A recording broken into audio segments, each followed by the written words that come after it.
welcome to the Heart of Collaboration television show right here in the television department of West Kentucky Community and Technical College. We're so proud of what we do here, striving to do better. And today we are just going to show you a really good example of what we mean by that, because our guest today is Pastor Alfred Anderson, and he's president of the Community Clergy Fellowship based in Paducah, Kentucky. Hello, Pastor Anderson. Hello, Dr. Bill. Glad to be here today. Thank you. The Community Clergy Fellowship is doing a lot of exciting things in Paducah, I think, and trying to bring people together, working with other organizations, trying to bring people together and make Paducah a better place for all of us. Yes, and as a member of the Community Clergy Fellowship, I must say that over the years, under your leadership, and not to take anything away from anybody else, I just believe we have to give credit where it's due. And under your leadership, there have been a number of things accomplished and a number of things that have remained constant or consistent. And I just want the viewing audience to know that we're going to talk a little bit about Community Clergy Fellowship then and leading up to the now of this organization. How would you like to begin with the root or the beginning of this organization? Well, the organization has been in force for a lot of years. It was different names, and some years it just fell apart. And I was approached by members of the community who knew about the clergy and asked would I lead the fellowship to bringing us together, and I agreed, and we began to meet and put together some programs, some ideas, and the rest is history as far as I'm concerned. You know, we do a lot of exciting things. I think things that help the community. We do a blood drive in the month of July, and it's been up and down, but we're looking forward to it going to new heights in 2015. We do a back to school fair and bash in conjunction with the NAACP educational system, and this year we served over 700 people. Isn't that marvelous? Yes. That's 700. Yes. And that's individual kids or families? Individual kids. How about that? Yes. 700 more children who didn't have to worry about having basic school supplies at the beginning of school. On that day, I got to had the privilege of coming by in the last, I guess, 30, 40 minutes, and there were several families that were still there and were leaving, and it just touched my heart to see the faces of the children, because when children receive something, there's something about their little eyes that sort of sparkle and light up, and then I saw this sweet countenance of the parents who genuinely appreciated the fact that they could come there and get those things free of charge, and they weren't looked down upon, they weren't treated less than, and they could maintain their dignity coming in and going out. This is true, and this is what it's all about. You know, it's in today's economy. It's hard for some people to decide whether this, that, or the other, and so we were able to do that, give them school supplies, and so that, again, as you said, that's one thing that the parents don't have to worry about, kids don't have to worry about when they go back to school. And I want to move that into a different arena. I was told that in our community that there was an organization giving away tennis shoes. And so I'm in the process of trying to find, it wasn't in Kentucky, it was in Illinois. I'm in the process of trying to find out where the tennis shoes came from, who we can get in touch with so that we can be able to help. Because some kids, they just don't have it. You know, when I was a kid coming up, we'd go in the summer and cut grass, pick blackberries, haul hay, whatever, save a little money, buy some pants and some new shoes to go back to school with. And in today's economy, parents don't teach kids to work, to do stuff like this, or to save any money, so they have to go back to school with what they have. And we want to see our children, all children, go back to school on a level playing field, so they don't have anything to worry about. Yes. Well, let's talk a little bit about the approximate time or era that this organization first began. Do you remember? I know that you were not in leadership at the beginning, but do you remember about when the organization actually formed? Well, Ever since I've been in ministry, there's been an organization. You know, it was Baptist Ministers and Deacons Alliance, and then it was Interdenominational Fellowship. It went under different names, so there's always been an organization, but it just didn't have. They weren't doing the stuff that we're doing now in the 21st century. And it's just good for ministers to be able to come together, have someone they can talk to, and just pour out themselves to, because we need each other. Yes. Yeah. I arrived in Paducah, I think around the early fall, late summer maybe of 1998. And one of the things I did before I left Arizona was to find out the types of things that were being done in Paducah and McCracken County. I knew I was coming here. I knew I was going to go to work here, and I knew I was going to get involved. That was a responsibility that my parents placed on my sisters and me. You're going to have to get to work outside of the job that you're paid to do. You need to get to work. And so automatically we did that. And I don't remember the exact name of the clergy organization, but I remember that it was together at that time. Yes. And so it's been that long that I know of. Right. And I remember Pastor Henderson, who was one of the former presidents of the organization, that they wanted to get involved in different areas that impact the community more than anything else. That was poverty and housing and getting people interested in the whole process of voting, the whole voting process, and by and large, just simply make the community a better place to be. When you became president, I noticed that you wanted to keep that going, and you also wanted to add other layers of things like back to school bashes and blood drives, and trying to help clergy understand the importance of having a great close relationship as clergy. Right. Because wasn't it you, I think, who coined the phrase that the clergy or the preachers are the gateway of the community? How did you? Gatekeepers. Gatekeepers of the community. Yes. Of the community, and I believe that wholeheartedly. Yes. I love our elected officials, adore them. We have some good ones. But in terms of faith and hope and charity and all of these things, I just believe that you're the gatekeepers. We are. That's what God has called us. You know, if you go back into the Old Testament, the watchmen stood on the wall, Yes. and there would be different watchmen watching and warning the people of the coming occurrences. And I think that it is the minister's job to stand on the wall and warn the people as they see the coming. And one person can't stand on the wall the whole shift. Yes. So all of us have an opportunity to stand on the wall if we work together. Yes. Because we're not competing against each other.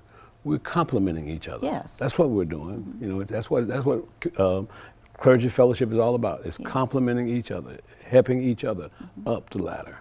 Yeah. Now, for your annual events, particularly the blood drive, the back to school bash, and those types of things, the NAACP has collaborated with you at various levels.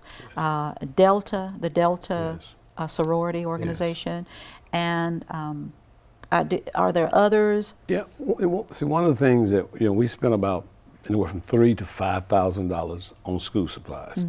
And of course, no one person or no one organization can do that. And so we have other organizations who come in and help us do this. And I would like for all of the organizations to come together. It doesn't matter who gets the credit. We're not looking for credit. We just want the kids to be able to go back to school and not have to worry about anything but getting their lessons and stuff. Yes. Yeah, paying attention in school. And all the organizations come together and we just help each other to help our kids. Also, in the last, I guess 3 generations, maybe longer, I'm not sure, but certainly in the last 2 or 3, parents are younger. Yes. Or so it appears, compared to when you and I were kids. Right. And unfortunately, in our society, we really do have to face the realities that are in front of us. And one is that we have very young parents raising children. And so virtually, we have children raising children Right. for all intents and purposes. Right. And it kind of hurts my heart, and I know it hurts yours, that we see young people who are not equipped to be parents and who don't have a plan to become parents, to raise their kids. Kids don't have higher education plan, just coming into the world and existing and surviving. And another important thing about the Clergy Fellowship and all clergy, if they accept the responsibility that comes and admitting the truth is that you are the gatekeepers, then we can impress upon the hearts of these young parents that they do have hope, and simply because they did not have whatever system they needed when they were young, and so they did what they knew to do. And I don't want to offend anybody, but human beings all know where babies come from. Right. But there's another type of thing that's going on inside people that's above and beyond the sexual act and carrying a child and having a child and trying to connect as a parent, male or female, or not doing so. There's something deeper than that. It's spiritual. It's mental, it's emotional, it's psychological, it's relation, it's social, it's everything. And so when people criticize young people for becoming parents too soon, I remind them that it's deeper than that. Right. And so I know that you're looking at different angles and providing different opportunities for people to know that you care about them. Right. You can't fix everything that's wrong, but you can do enough for them to know that the church is still alive and well. The old phrase that people don't care how much you know until they know how much you care. Yes. And I just think that education is going to be the way for our children to get out of this cycle that we're in. Absolutely. Because if they learn better, then they'll know to do better. I mean, it's tragic to see kids who don't know how to be kids yet trying to be parents. And then another thing, the economy. I mean, a parent gets a job working in a fast food restaurant or some job making minimum wage, and if you figure out what minimum wage is, doesn't go very far. And there are a lot of parents out here who are trying. Some of them are working 2 jobs. Yes. And then that leaves the kids, some of the older kids at home, to be the babysitters because they can't afford daycare. Right. It's so high. And so some of the other kids at home to be the parent. And then when they go to school, they're talked to like children, but they've been an adult all day at home. And so we have to understand the culture of what's going on in America. And then we have to try to do something about it to change it. But for a parent to go and try to work 2 jobs to take care of her family, she doesn't have much time to be a parent. And although she doesn't know how to be a parent, she doesn't have much time to be a parent. We're going to break away in a moment to hear a beautiful song by a young lady in our community, Shi'Ann Jones. Oh, okay. And she's going to be singing a song by Whitney Houston. All right. And I love this little girl. I think that everybody else who has not heard her sing is going to really enjoy her. And we're going to come back and continue, Pastor Anderson. All right.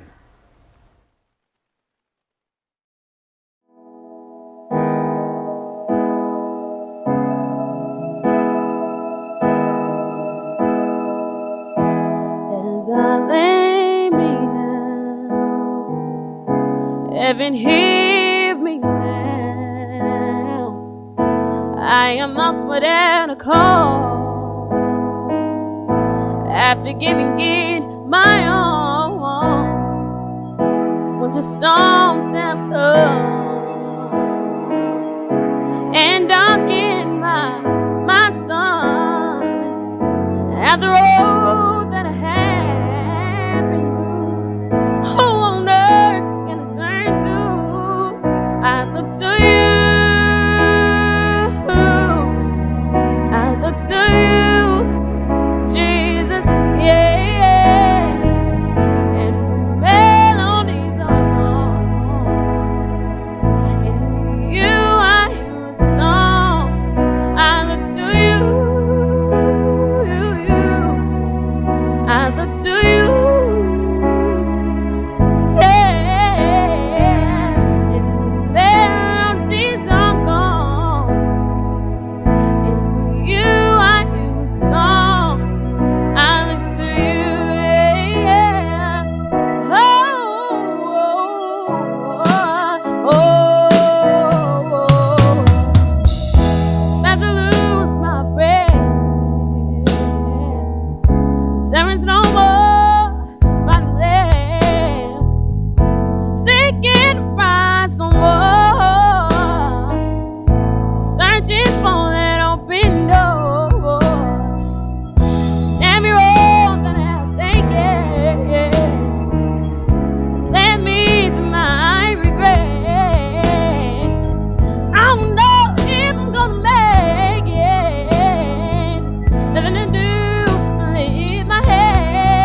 Welcome back, and I know you enjoyed Shi'Ann Jones. And if you just tuned in, our guest on the Heart of Collaboration is Pastor Alfred Anderson, and he's the president of Community Clergy Fellowship, and he's the pastor of Greater Lincoln Heights Baptist Church right here in Paducah, Kentucky. And Pastor Anderson, we'll continue on with something you said before we took the break to hear the song, and that is that something about when people know you care. Would you repeat that? When people don't care how much you know until they know how much you care. Yes. Yeah. And as a pastor, I know that you've learned this over a period of time because I watch how you do things. Something that troubles me in our community is that maybe that we have too much going on in our churches and not enough of the basic things that ought to be done. And wouldn't it be wonderful if all pastors would understand the value of collaboration, where they can come together on a few common causes each year and do a great deal more for the people that we're supposed to represent? And that's the idea behind the Community Clergy Fellowship. We can do more together. Together, you know, 1 plus God equals victory, you know, and so and again, you know, as ministers of the gospel, we have to know that we need each other. None of us are islands, because there comes a time when I need to talk to you, or you need to talk to me. Yes, sir. And what I have to say, I can't say it to anybody. Yes. Just anybody. And I need to say it to somebody who understands, who's going through some of the same stuff I have gone through, some of the same stuff that I'm going through. Yes. Yeah. Sometimes people have such a struggle trying to confide in people because they've been wounded and they've been hurt so bad. And some people have been hurt by church folk. Right. But there's a difference between Christians and church folk. There is. So church folk won't hurt you on purpose. Yeah. I'm sorry, let me say Christians. Christians won't hurt you on purpose. Right. Church folk may, and church folk may hurt you inadvertently, but Christians won't hurt you. And it's important for whether a person is a Christian, a new Christian, don't even know what a Christian is. It's very important that we do have a faith system. And maybe everybody won't believe in the God that I believe created me and who governs my very existence. But everybody has to have a faith system. And people need to go to churches. Doesn't make any difference what denomination it is. Right. But go to churches and find something bigger and better than themselves. And now, it's not my job to preach religion on the Heart of Collaboration, but it is one of my responsibilities is to say it and put it out there, and then people make their choices. And we need people of faith around us. Yes, we do. Because they're strong towers. And then we have to learn from experience. If we know we were hurt by this, we know we were hurt by that, then be more wise in the choices that we make, and you know, who we call friends, and who we associate with, and who we are intimate with, and those types of things. Pastor, what are some of the things that you believe every pastor ought to offer their members or people who are unchurched? Well, I think we ought to offer them, first of all, love, understanding, forgiveness, because as God has forgiven us, we have to forgive others. And I just think we should be there as a listening ear to people. Listening ear to people. And when the Bible says in order to have friends, you got to first show yourself friendly. Yes. In order to be a Christian or a pastor, you got to be a people person.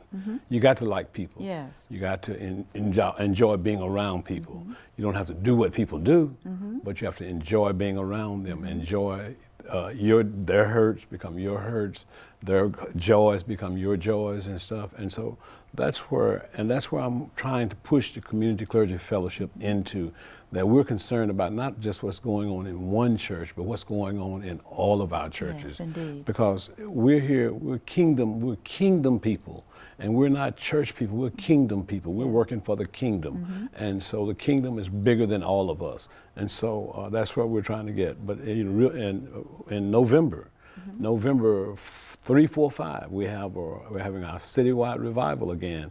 It'll be at Greater Lincoln Heights, and this year our guest will be Pastor Lance Watson, Dr. Lance Watson of Richmond, Virginia, the St. Paul's Baptist Church. He'll be here Monday and Tuesday night, and then on Wednesday night, we have Dr. Frank Ray of the New Salem Baptist Church of Memphis, Tennessee, coming to share with us. Normally, Dr. Out of Richmond would have been with us the whole time, but he had another engagement. In fact, he has 3 engagements that week. He's a busy man, but we're just glad to have him to come and share with us and in Paducah, Kentucky. You know, Paducah is not a big city, and to be able to ask and invite these people and they accept our invitation to come, it's a great honor. Absolutely. It's a great honor. Because I'm sure they looked at the map and said, where in the world is Paducah, Kentucky? Yeah. Last year he flew into Paducah. This year he's going to fly into Nashville because of the what's name. But he's just great to have those caliber people. Brother Lance Watson has a 12,000 member church. Yes. Every year he purges his roll. And they still continue to maintain a 12,000 member church. So they're doing a lot of great work. Yes. And we can learn from him. You know, and because we all learn from each other. Absolutely. Yeah. One of the things also that I love about Paducah is that when people come here, almost always they want to come back. Yeah. There's something about our community that is worth embracing and doing our part to enhance it and to make it better. I enjoy living in Paducah. I thought I was destined to live and retire in San Diego, California. I love that place. And then I just became attached to Paducah, McCracken County, and the region. And I watched it grow under different mayors, Mayor Jones, Mayor Paxton, Mayor Kaler, and we've gone to a very, very small, in perception, community, and we're an award-winning community. Oh my goodness, we have all sorts of things going on, and it's time for the clergy to be an award-winning clergy. This is true. This is true. And it doesn't take much to do that. All it takes is us just embracing each other. Yes. Embracing each other's failures, each other's joys, heights, and whatever. And you know, one of the things about God, He doesn't leave us when we're wrong. But He stays with us till we get right. Yes. He's there to help us. And so I just think that as clergy, that from the top, if the heads can get together, then the rest of the bodies can get together. Absolutely. Yeah, because we're all going to the same heaven. Right. Even though we worship in different churches today, we're all going to the same heaven. We need some pastors who are Nehemiahs. We need some pastors who are Joshuas. We need some Calebs. You know, we need some Timothys. We need some Pauls. Every pastor can be the strong tower. And then, of course, I know there are strong women of the Bible, and there are strong women out here today. We need them all, male, female. We need them all. And then we need ministers who are called to preach the gospel, evangelists. We need them all to work in sync with the pastors. And everybody can't be in charge. This is true. You know, Dr. Belt, I've lived and pastored in Paducah long enough that right now in the African American community, I am the senior pastor. As a relatively young man. Indeed you are. I am the senior pastor, and I don't take that lightly. I didn't come to this place asking for it, but I was put here for a reason. Yes. And I want to make a difference. Yes. Yeah. Well, I want to say, Pastor Anderson, that I really appreciate your making a difference, and that you indeed have. You have goals and aspirations to lead others, and we need to follow you. We don't have to agree with you all the time. Matter of fact, today I don't even have to like you. But I sure have to love you with the love of God. If I have any integrity at all with what I say I am, and that is a Christian. We're going to have to sign off in a few seconds. And I want, before I say bye-bye, I want you to have one last word that you would like to say specifically about the Community Clergy Fellowship. Well, I would just like for ministers in Paducah to come and see what we're doing. Like to have you to become a part of what we're doing, because we need to make an impact in the city of Paducah, and you know, to God be the glory. Nobody's looking for any accolades or anything. We just want to work together, because we can change the community as we work together. Find out that we're not competing, but we're complementing each other, and go from there. Well, our time is up, and it just passes so quickly when we're just having a great topic and great guest. Please tune in and to the Heart of Collaboration television show. We are here for you. We are here to help you. We are here to sharpen you. And if you have ideas and suggestions on topics and guests, please contact me. I love to hear the ideas and suggestions. So, Pastor Anderson, thank you. God bless the Community Clergy Fellowship, and God bless our community.